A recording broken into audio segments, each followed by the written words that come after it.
Would you like to be heard? Before that happens, may I respond briefly? You may. And the reason I'm asking is come on up, Megan. Is not to re-argue my case, and I'm not going to talk about any of the facts. You heard a full trial, so. But one of the challenges with references to the pre-sentence report is that document is not public. This wasn't a trial about guilt anymore. It was about punishment, remorse, and whether mercy still had a place in the courtroom. And the judge's response stunned everyone watching. And as you know, Ms. Sunwell made a statement in that document. She didn't call this a mistake. She didn't focus only on herself.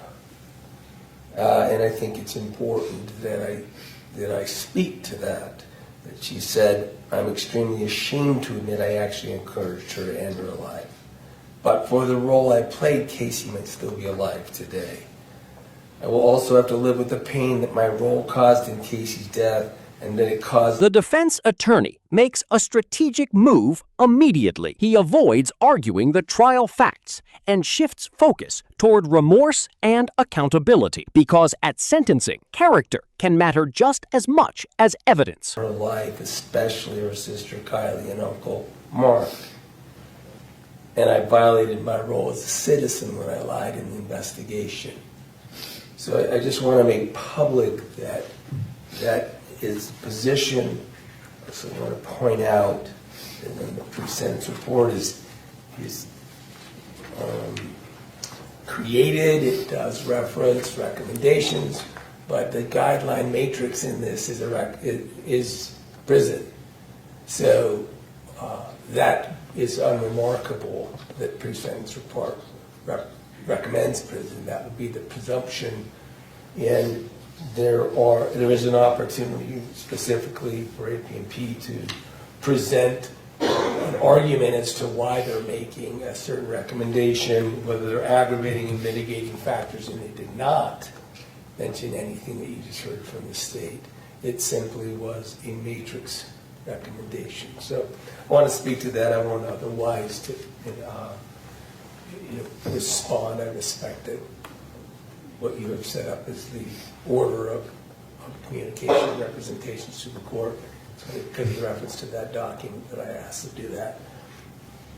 I think Sunwell does want to speak. Thank you. Ms. Sunwell. Thank you, Your Honor. I'm grateful for this opportunity in open court to apologize, especially to Casey's family for what happened. As I said in my statement, if it wasn't for my role, Casey likely would still be alive. She was loved by so many, I think even more than she realized. Friends, family, co-workers, associates. And that her death hurt a lot of people. My role hurt a lot of people. And that includes my family and my son as well, of course. But whether I believed that she was suffering so immensely or not, encouraging her and supporting her in committing suicide was morally wrong. And I'm so sorry. I know these are just words and they can't bring her back, but I am truly so sorry for the role that I played in her death. I wish I could take it back. I'm just so sorry. We have to refer to the court. Thank you.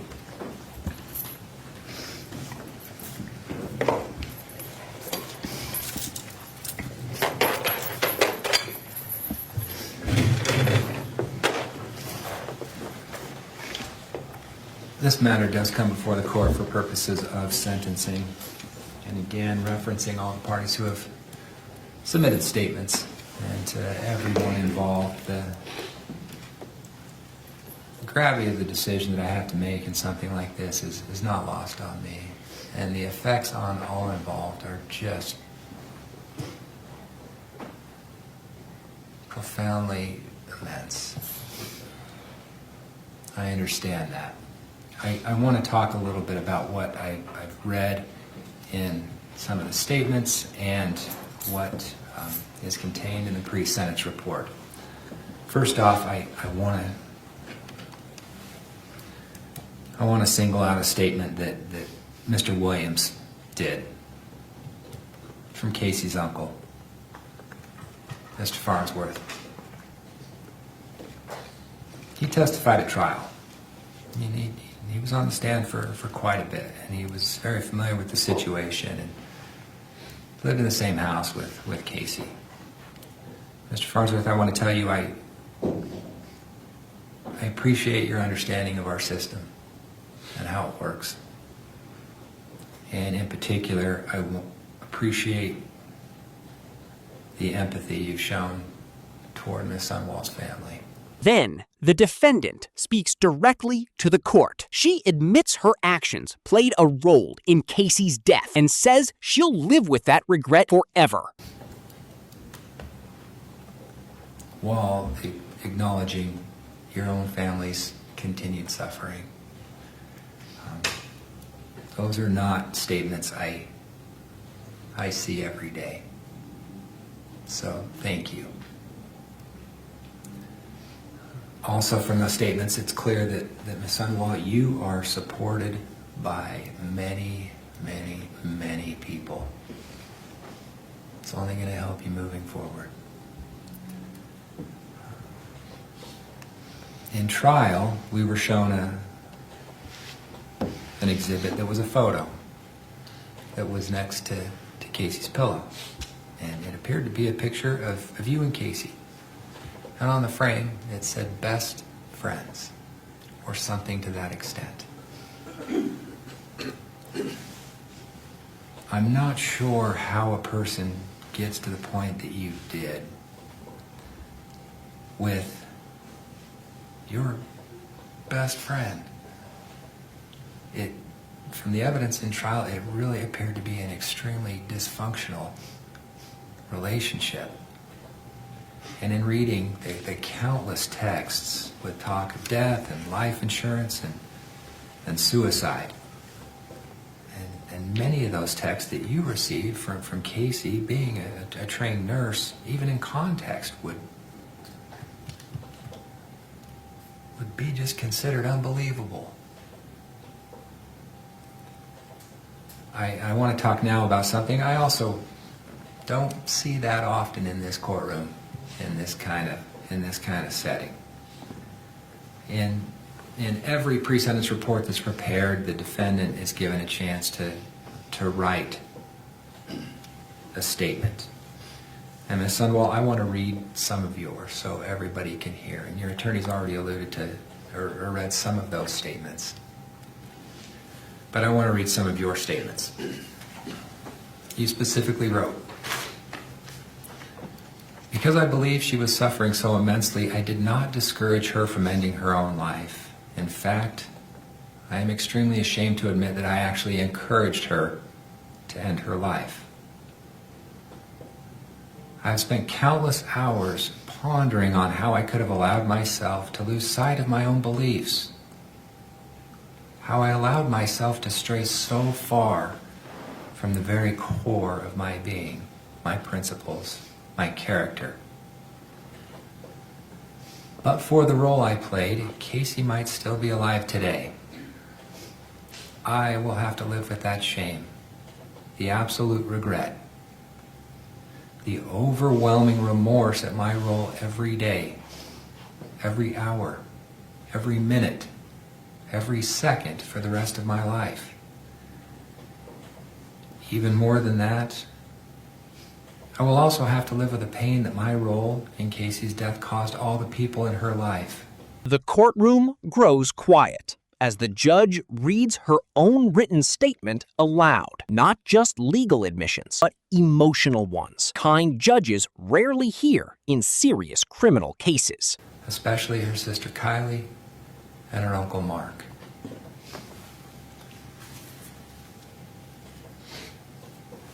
Ms. Sunwall, I appreciate your statement.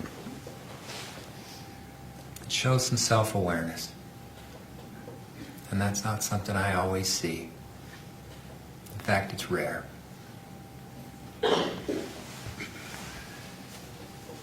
Hopefully, this statement will help you in the future moving forward and help Casey's family moving forward. Up to the point of Casey's death, you, from what I've read, you appeared to live a life of service to others. Dedicated service to others. And in your statement, you indicated you don't know how you lost sight of that. And that is extremely sad and unfortunate. The balance in a matter like this between justice and mercy is a delicate one. It really is. But the fact of the matter is that a human being died. Casey.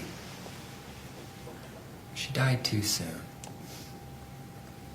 And you played a key role in that death. As has been stated by both sides, this is a tragedy that never needed to happen. It just didn't. I can only imagine the suffering that Casey experienced in those last hours in your presence. And the fear. And those last hours that she experienced in the hospital. And Casey experienced these due in large part to your individual actions. It was a choice that you made.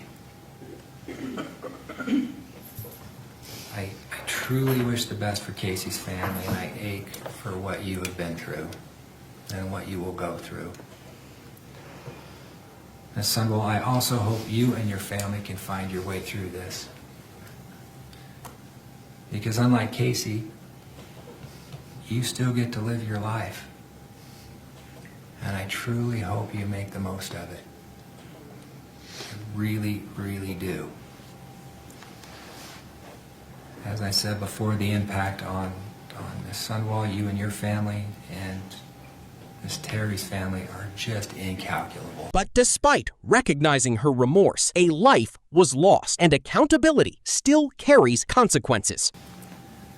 As for sentencing, I have had a chance to review the pre-sentence report as prepared by AP&P. I will note for the recommendation that is provided by AP&P is one for imprisonment.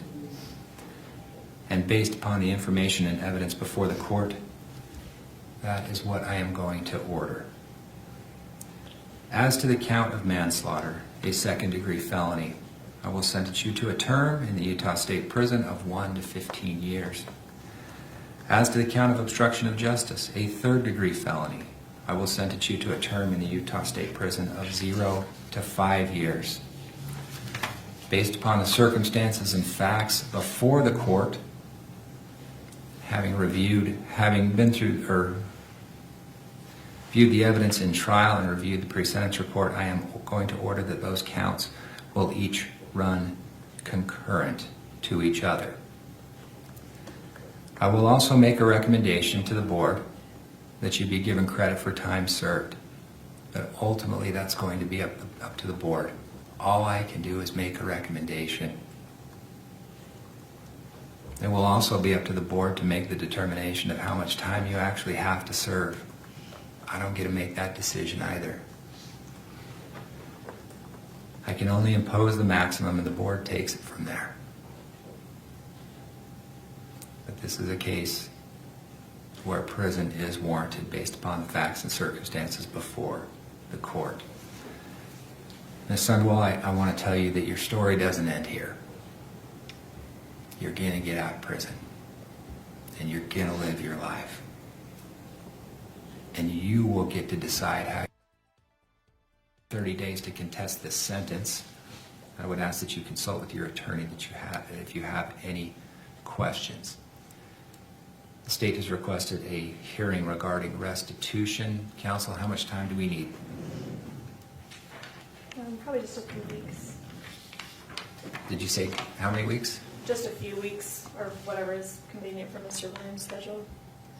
And Your Honor, I wonder, whatever we set, whether the court would be agreeable to striking the hearing if the parties indicate to the court that there's Of been a course. disagreement. Of course. I- If we have a signed stipulation. From what I've seen, I don't think there's going to be, but I don't know. Anyway, Are we okay to do it via WebEx? that's my second request. The state's fine with that. How about June 1st at 1 o'clock via WebEx? That works for the state. Yes, Your Honor. I will also go ahead and sign it was a continuous protective order, Ms. Hunt, that was filed? Yes. Continuous protective order. Counsel, anything else we need to cover? Not from the state, thank you. No, thank you, Your Honor. All right, I do want to thank everybody who's been involved in this process. It is not an easy one, and again, these decisions I do not take lightly. Appreciate everybody being here. We'll be in recess.